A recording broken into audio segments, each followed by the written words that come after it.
if two dogs are, in the middle of fighting to the death, of course I'm going to shout. I'm not going to, offer a treat.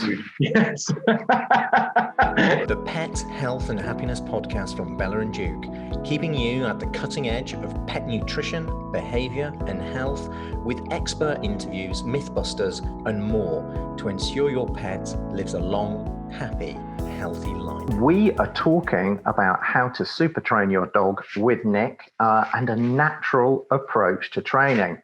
Now, what I know from Nick, and this is a budding relationship, but Nick never ceases to impress me because he always has some key perception points. Now, what do I mean by that is he looks at things from a very different angle and has an uncanny knack of being able to tease out the crux of the issue.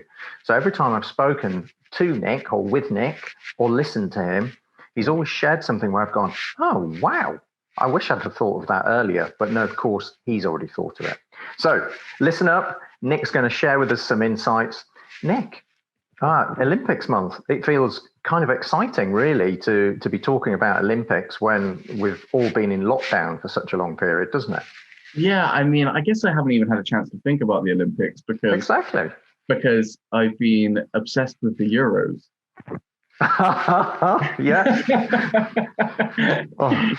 For those of you who haven't heard other podcasts as yet, would you like to maybe start off by just sharing the basic pillars or premise of your natural training methods?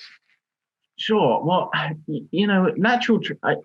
actually, Rowan, I find it interesting we get onto the natural training subject because I think for a lot of dog trainers, at least, the phrase natural training will come with a lot of negative feelings. And the reason for that is because it got completely hijacked early on in dog training history by people that claimed that they were doing natural training in order to justify really quite barbaric things. Right. So there were a lot of so true. There were a lot of, by the way, you might hear my little chihuahua in mid-dream to my right side. Oh my goodness. That needs to be a boomerang. So there were a lot of early studies done by a guy called David Meach, Canadian guy. He did some studies on wolves in captivity, right? And to be quite frank, it was quite brutal, right? Like they had this brutal hierarchy system. And in the following years, what they realized is that came because they essentially got random wolves from different places and shoved them all together in a cage, right? And if you actually study wolves in nature, that's not what they do at all. It's much more of a family unit. It's much more founded upon that relationship, that kind of family relationship, not dissimilar really to people. And of course, that's a step detached as well because dogs aren't wolves. And even this will surprise a lot of people, but dogs aren't really predators. They're more scavengers, right? A lot of people think of dogs as being predators because they're thinking a lot about wolves. But anyway, I kind of, digress. So what a lot of people that were involved in dog training were doing was things like alpha rolling, right? Holding the dog down because they misguidedly thought that that's what dogs do.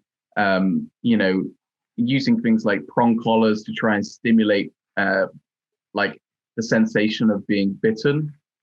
So lots of really quite barbaric stuff in the guise of being natural. But of course, natural training really, in my opinion, should be more about relationship, building a relationship with a dog in the same way that, dogs would naturally. I think everyone that has dogs, notice, at least sociable dogs, notices that their dogs have friends, right, that they like to hang out with. Nick has touched in very eloquently on three major points is let's never be a bit fooled by a title. Quite often these titles get hijacked with an agenda. So natural training in Nick's world is very much focused on relationships. Dogs aren't wolves. And Uh, frankly, pain and alpha rolling really they have no place in our opinion. And I say our opinion being Nick and I's.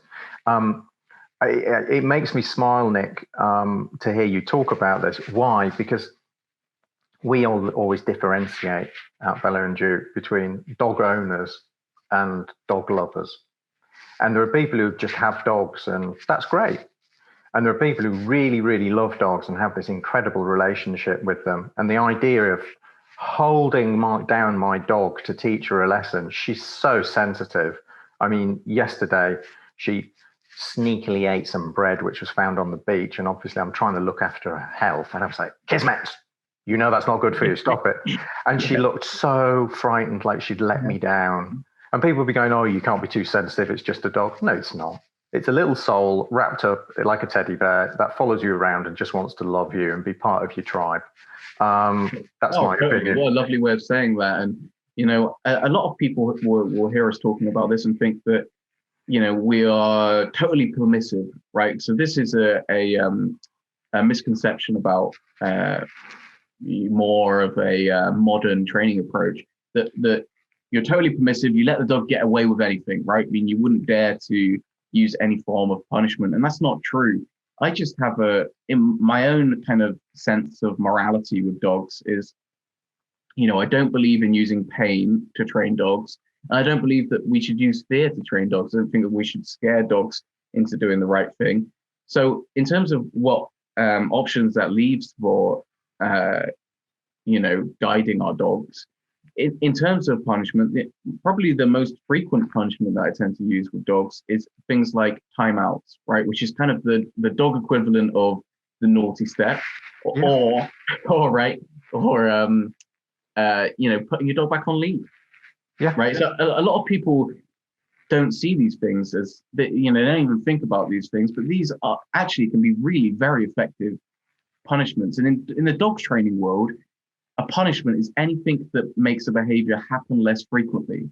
So again, there's a lot of connotations around the word punishment. If you use the word punishment, you know, that a lot of people will be thinking of, you know, yelling at your dog and all the above. But actually, from a scientific point of view, the word punishment just means we're making a behavior happen less often. Yeah, and I think it's really good to differentiate between these terms because they get used so often that we often have everybody else's emotion wrapped up in it without clear thought. And I'm listening to this and obviously relating to it massively. I always find that, for instance, with my Spanish water dog Kismet, or our Spanish water dog Kismet, just being asked to go and sit in the basket away from the rest of the tribe is deterrent. I'm going to move on from the word punishment. It's deterrent enough because she just wants to be around us. She wants to be around us. She wants to be with Mr. Mustache the cat. She wants to be with Rosie-Ann, my partner. She wants to be around us. She wants to be a tribe. And the idea of being separated from us, even if she's watching us through the window, is really enough. And moving it on, I'd love to hear your views on this, Nick. I think there's far more to be gained by incentivizing and creating a bond with your dog than by punishing, because people obviously move away from pain towards pleasure or towards love, or whichever way you want to explain it. And I think it's more rewarding for the dog and the owner or the guardian.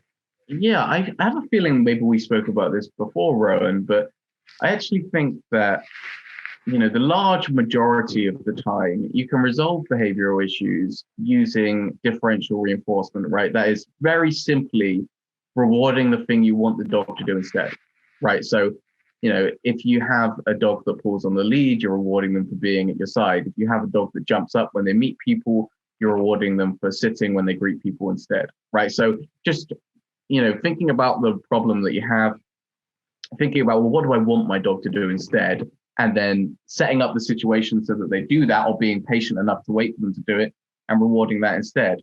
And that will get you through a huge amount of behavior issues. You know, it's really just being creative about that kind of process. I love that. In fact, the only time I feel the need to raise my voice is if, that our dog's off the lead and she suddenly decides she's going to go closer to the road than I would like her to be. Just a quick, sharp, short, hey. Oh yeah, absolutely. I think when it comes to an emergency situation, that's totally reasonable, right? If two dogs are, in the middle of fighting to the death, of course I'm going to shout. I'm not going to, offer a treat. Yes. Or hey, would you like a tummy rub? I'm going to incentivize you. It's like, okay, we need to take action. Yeah, totally. Yeah, absolutely. Yeah, absolutely. I was swimming the other day and Kismet obviously thought she needed to rescue me. And at 14 kilos, she's not going to do a lot of rescuing. And she was trying to jump into something like probably 5 or 6 feet waves. And I had to shout to her on the beach. And she looked so admonished. But that just shows you basically the bond these animals have with us. And they're hardwired to want to protect us, to look after us, to love us, and to receive all of that in return. Yeah, absolutely. And, so I guess it raises the question, like, how do we build a relationship with a dog? Especially a dog that you've recently got, or a dog that is very nervous of people, right? And I work with dogs that are like that very, very frequently. And I always find that the activity doesn't matter so much as whether the dog is having a good time, right? Yeah. So sometimes people will say, hey, you should do this for relationship building. You should do this, or whatever. I actually don't think it matters. I just think it matters that the dog is enjoying the activity that you're doing with them, right? So I remember we've got one dog that comes to classes called Casey. And Casey came over from Ireland and she was terrified of people. And actually, she was just pacing constantly because she was so nervous. And she's a little spaniel. And I remember talking to her owner, and we started doing just random things like tricks. We used a target stick, which is just a big stick with a red ball on the end, and started teaching her to touch that. And that made a ginormous difference to her relationship with her owners. But it wasn't a case of there's nothing special about the target stick. Right. It's just the fact that she was doing something, she was getting rewarded, and she was having a good time. And of course, she's going to associate having that good time with people. It's like when dogs come to classes, they're really excited about coming to classes. And that's because we've created a positive association with coming to classes. Right. And sometimes you'll see this with the clever pet shops. Right, like the clever pet shops that when your dog comes in, they give the dog a biscuit, right? And then the dog is constantly pulling to go into the pet shop. So, if they go in the pet shop, then they're going to get a biscuit, right? So they've created a positive association. Or maybe even more relatable one is what happens when you open the cupboard where you keep the dog's food, or the freezer, or whatever it is, right? Wherever you keep your dog's food. They get really excited because they know that something good is about to come. Or you can pick up your dog's lead or whatever, right? That's because you've got a positive association. Yeah. The flip side being to that is Mr. Mustache the cat got stuck inside the fridge the other day. He was so excited to see his raw food in there. And I closed the door, not realizing he'd actually climbed in the fridge. He's not done that again this week. So, yeah. But yeah, positive association. I just heard it. It was like, oh my goodness, cats in the fridge. Yeah. I mean, scientists and people that are into behaviorism will, in the effort not to ascribe too much emotion to the dog, which of course we can do because we're not looking from a scientific perspective, they call it a positive emotional response. Yeah. I.e., the dog. Well, a scientist would never say this, but the dog seems happy, right? The dog is happy with the experience. And when I'm working with dogs that have anxiety or fear, especially those that show aggression, we're very much attuned to that. We start off with a negative emotional response like aggression or fear or anxiety. and we're aiming for the positive emotional response. And we do that by creating positive association. So for example, when you see the thing that you're scared of at a distance which you can handle, good stuff happens, right? Yeah. And then over a period of time, we start changing the dog's response to being happy at seeing that trigger, as opposed to having negative emotions. I guess it's kind of like if there was someone on television, Rowan, that you really just didn't like, right? Whoever that person, for some reason, the first person that comes to my mind is Davina McCall, right? Poor Davina. Honestly, wrong, Davina. Poor Davina. I mean, she could be a huge fan of this podcast, and you've ruined it forever. You've taken a positive emotional response and scientifically re-engineered it for Davina. So let's say, Rowan, that you had some kind of, you despised Davina for some reason, right? Okay. And so when she comes on TV, maybe ordinarily you'd switch channels, or you'd get angry about that, or whatever, right? But instead, over the next month, every time you see Davina on television, we give you 50 quid, right? Now, pretty soon, you're going to be watching every Davina TV show on air, right? And you're going to be loving it because we've created a positive association. You've created a full-time career for me. So that's the essence, essentially, of creating positive associations. You want to use something that the dog likes, right? So for most dogs, what's very convenient is food. But you can also use toys, tennis balls, whatever your dog loves, right? People will even use what sometimes gets called life rewards, right? So for example, going swimming, or being let off lead, or whatever it is. It really doesn't having matter. A little massage. Yeah, absolutely. It just has to be something that the dog likes. Yeah, I really love this. And I think, let's call it natural training, or let's just call it naturally intuitive training, is anything for me that forges a better bond with your doggo, improves the quality of their life, and yours in doing so, is a win-win-win. Absolutely. And the idea of I love having a structure for our pets. I think it takes a whole heap of responsibility off them. Mm-hmm. For instance, we've got a relatively, let's say, large garden because we live in the middle of nowhere. I would leave Kismet inside if I had to leave her rather than outside. Why? Because I want to take a burden of responsibility off her. She doesn't need to patrol the whole garden when she can be inside in a basket actually having some R&R. But I really like what you're saying. I think it intuitively it feels caring, compassionate, and something which is going to create a huge uptick in happiness for your pet. And I think everybody listening to this will agree with me. And in fact, please. No, you. I'm really glad that you bring up the structure thing, actually, because that's a really interesting area of dog training. Because, I don't know why, but at least I'm on a bit of a dog training history thing here. So structure. There was a time in dog training where there was this really popular philosophy called nothing in life is free, right? And that means that your dog has to work for everything they get, right? So you'd split up your dog's food. This is when people were primarily using dry food, where it's convenient to do this. Although people do use raw food for this when they're really struggling, when you got a pot of raw food and you're carrying it around with you everywhere.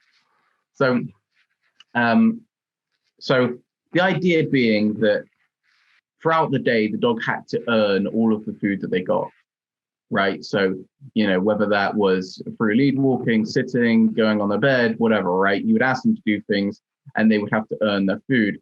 And it was quite effective, Rowan, to be honest, this philosophy of nothing in life is free, because people were now, they were adding in structure. Their day suddenly became far more structured because they had to give the dog the food over the entirety of the day. But it wasn't the nothing in life is free that was really effective about it. It was just the fact that we were adding in a lot of structure. So you don't need to go to that extreme of not giving your dog food or only giving them it through earned tasks. You just have to add in the structure. And when you add in the structure, oftentimes that has really positive effects on the dog's behavior. I guess by structure, what I mean is, having set routines, right? Whilst I prepare your food, you lay on your bed, or whatever it is, right? But having your own routines, and it doesn't have to be the same as anyone else's routine. Sometimes people can get really caught up on what's the right thing to do. Should I let my dog on the sofa? Should I not let them on the sofa? Should they be on the bed? Should they not be on the bed? It's not about set rules. It's about what is acceptable for you and having that structure that works for you. Yeah, I agree 100%. When I use the term structure, it's much more about what the dog is allowed to do, and what our boundaries are. So, for instance, she can come and jump on the bed with us, but she has to wait to be invited, and there has to be a blanket on the bed. Yeah. She's not allowed into the house after she's been to the beach until we've given her a bit of a wash outside. She can't beg at the table, but if she waits patiently away from the table, we'll probably give her some food, like some fish or something like that afterwards. It's just those kind of things. She waits till she's invited into the car, because, say, for instance, it's a hot day. We might want to put her in the front, in the footwell, near the aircon. Just these little things. And she knows that we're taking the decisions on those, so she doesn't need to be second guessing. And I think it creates, to use a wolf pack analogy, which is not really the best thing, but I'm struggling for an expression here. It just lets her know where she is in the hierarchy, and she doesn't need to fight or combat or struggle it. She just knows she's going to be looked after and she's safe and secure. Something she's going to ask us for, and other things we're just going to let her run wild with. Yeah, and my first Labrador, he was a bit weird, Rowan, to be honest. And Weird Labrador Diaries with Nick weird. Benger. And he if he didn't know what he was supposed to do in a situation, he would become very anxious, very huffy and whatnot. And but the moment you told him what to do, if I said, lay down, he'd be fine. Yeah. But if he would get very anxious if he didn't know what was expected of him. But the other thing that came to my mind, Brian, while you were talking there, is kind of back to the natural training, or just being attuned to our dogs, right? We see a lot with nervous dogs, behaviors where they'll say, for example, they'll hide behind their person if they're a little bit nervous, or they'll hide in between their legs. And a lot of people's natural response to that is to try to push the dog. Go on, no, you go on. Don't hide behind me. Of course, your dog there is essentially asking you for help, right? They're kind of saying, hey, I'm nervous about this situation. Help me, right? And what happens is people very well-meaningly don't help them and push them further into the situation. And then this nervous dog starts to realize that the only way they can get out of this situation is by scaring the people or the dogs or whatever off, using aggression as a strategy. So it's just interesting, being attuned to your dog's emotions and, what they need in a situation is really very helpful. If a dog feels like it can trust you to get them out of a situation when they're scared, then they're never going to have to use aggression, and you're going to have a much stronger relationship.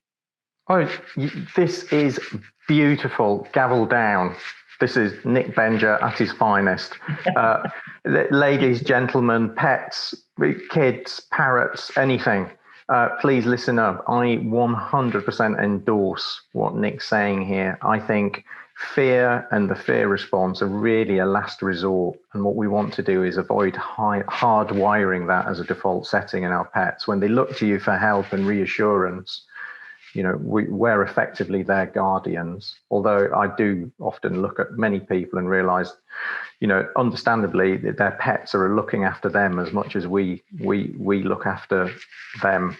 And really, if we can draw them out of that fear response with positive emotional responses, then we're opening a doorway to a better lifetime for the pets and for us.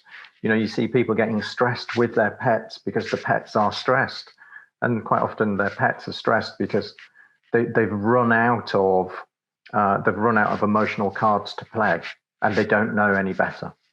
Yeah, it's really interesting. I remember having this conversation with a neuroscientist, Kathy Murphy, and I did a podcast with her, but when I was talking to her off air, we were talking about things that we feel like we intuitively know but haven't been proven by science. And she was talking about how she feels like, or she thought at the time that there was a connection between the person's emotions and the dog, right? So if the person gets upset, then that's going to have an impact on the dog's emotions. And if the person is going for a rough time, then the dog is going to start picking up on that, and they're going to be going through a rough time. And that seems very intuitive to us, but it wasn't really proven by science at the time. It was, she was talking about how, like, the actual neurochemistry seems to almost sync up, right? When you're close to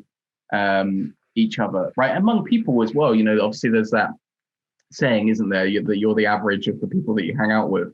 I did see a study recently that confirmed that. They actually had showed that now. But it was funny because a few years ago, Kathy was telling me that exact thing, but at the time there was not evidence of it. Well, this is magic, because the people at HeartMath who do heart coherence, and they've been running studies probably for 40 years now, sometimes since the mid-80s. And I think it might have been them, or it might have been somebody else who was basically showing that your heart emits an electrical signature which can be detected at least up to 20 feet.